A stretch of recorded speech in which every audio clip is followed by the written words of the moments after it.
It was a morbid sense of curiosity that made us stop.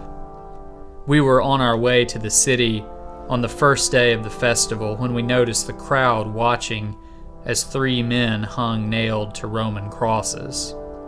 It was a gruesome way to die, hanging by the hands and feet, with the added humiliation of being stripped of clothing and slowly dying as breathing became increasingly impossible. For all its horror, we were drawn to take a closer look at the suffering inflicted on these men. I was embarrassed to be watching, yet unable to turn away. It was clear as I looked at the crowd that there was something unusual about the man in the center. Some were hurling insults at him. 3 women stood weeping near him. He'd clearly been flogged, the bloodied stripes giving witness to the cruelty of his captors. I asked what he had done wrong. Someone in the crowd answered, "That's Jesus, the man from Galilee who many believed would lead the revolt to expel the Romans.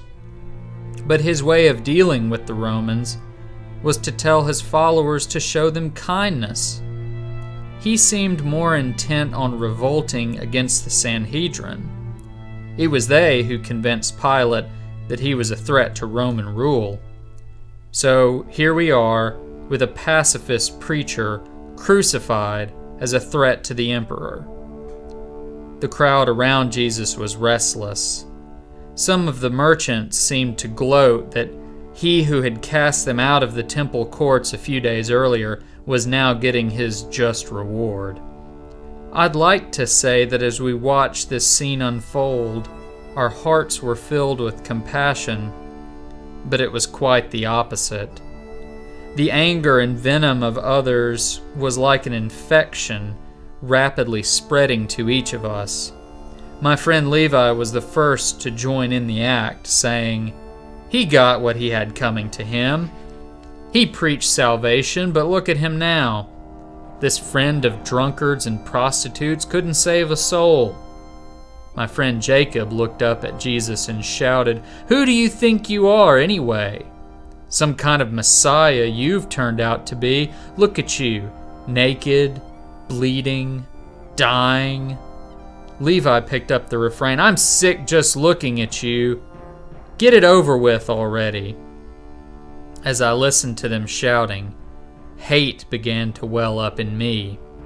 This man hadn't done anything to me, yet as the others were shouting, I find myself filled with anger. I walked up to him and said, "Some Jew you are. You make me sick. Tell us to love our enemies. This is what happens to people who love their enemies. Listen, you're a nobody." And then I spat on him. I don't know why I did it. He hadn't done anything to me. In fact, by all accounts, he was a good man. But somehow, hearing the priests and religious leaders mocking him, my friends hurling insults at him, and even the thief on the cross next to him maligning him, a kind of evil seized my heart. I discovered that day that I had the capacity to hate an innocent man and a sick desire to be part of making him hurt.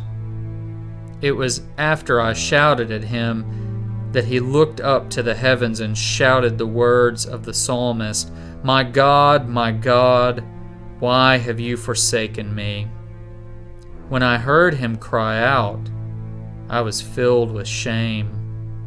My God, what had we done?